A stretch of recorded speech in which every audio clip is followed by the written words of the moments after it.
not that much involved in making um, a sustainable effect or sustainable change in the society. Um, I'll start with this picture, and before I do that, I'm an ecologist, and I do want to talk about ecology, but not too much. I'll just start with this simple natural ecosystem. Okay, what you see here are different communities. You have vegetation, you have trees, you have grasses, you have seaweeds, right? The vegetation community, this is one aspect. You have many different kinds of fish or fishes, so those are fish communities. Then you have bird communities, these are different communities. In ecology, what we study is any particular species of a community, how it interacts amongst itself, and then we also try to find out how it interacts with other communities. Okay, so how the one kind of species of fish interacts with another kind of fish community or birds or vegetation. Okay, and if you take the total picture, everything is interacting with something else, the environment, which is the water, air, right? So this is a very balanced system. Anything that you disturb in this system will have cascading effect in the entire ecosystem. Okay, so let's move on to another picture. Is a picture of a city, and this is our own Ranchi. Okay, and we can consider a city as an ecosystem too, where people, that's us, form communities, and we are from various backgrounds forming different communities. And the environment that we interact with is, of course, air, water, right? But we have also man-made system in there. So buildings, roads, those are all our environment. Those are the environment that we built. So we interact with that too. Now, it is also a delicate system. You damage one part of it, the entire thing collapses. Okay. So let's take a look at a satellite image of Ranchi. Ranchi used to be, Ranchi is a big city right now, but it was not a very big city long ago. So here in this satellite image, it was taken in 1984. Ranchi used to be a small little town with one major road, and all the development was kind of concentrated along that road. Okay, in 36 years, in 2020, you can see how it has sprawled. Okay, with big roads, big major roads surrounding it, and the entire city has grown. And why did it happen though? Why did we need so much development? The population has increased, right?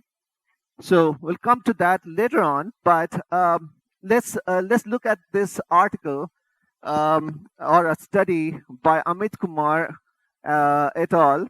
That came out in Journal of Indian Society of Remote Sensing. What they found out, they did a long-term study of the expansion, the urban expansion in Ranchi.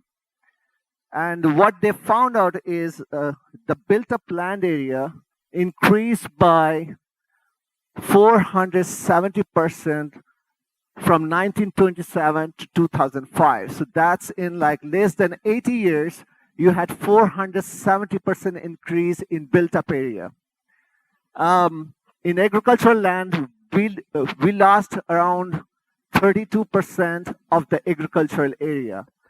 We don't see that, like a lot of the younger generation, we don't see that happening on a daily basis. But if you compare that from 1927 till now, it's a huge, huge change.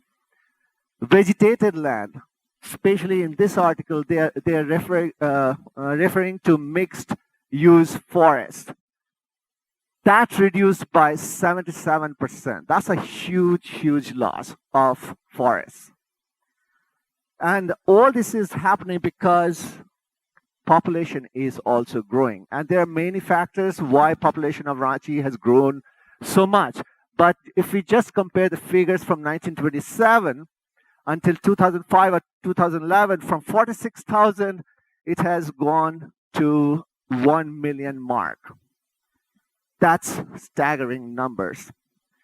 And so with population growth, rapid urbanization, and of course, the challenges that we are facing with the global climate change, we are facing the consequences of increase in built up area because we need land to make new buildings, housing, schools, businesses, roads, right? Our use of resources are growing too. We are consuming more electricity. We are buying more cars. We are using more petrol and diesel and stuff like that. And in doing that, we are also increasing different kinds of pollution. So air, water, solid waste, plastic, soil, noise pollution, all sort of pollution, right? And all these factors will have negative impacts. And the biggest impact that will have and that you can feel would be the public health impacts, okay? And when you feel it, when you are sick, then you realize that, oh, something is really wrong. So that is one of the important negative impacts. And of course, we are losing green cover. We are polluting our soil, water, our air. And then, as Mr. Roshanlal said, there used to be like a lot of tigers and elephants in 1956. Those are all gone. So loss of fauna, right? And of course, it will have a negative impact on your economy, social and cultural aspects of life too. And you go to different cities. You go to say Bangalore. You see these beautiful areas and see, wow, this is such a beautiful city. One of the things that we miss in Ranchi is aesthetics. We lose the aesthetics of the city as we grow this city, right? So all these things, the way it is going on without proper planning is not sustainable. And how can we make our Ranchi a sustainable city? Not only Ranchi, but in general, a city sustainable. And this is not the only way. This is one of the ways and one of the big impactful ways where we can contribute in making a city sustainable. Collaboration. Collaboration is the word that we need to make our city sustainable. Why? Because one entity can only go this far. Okay, if you need like a complete change to happen, all of us from different sectors have to come together. We have to form a collaboration.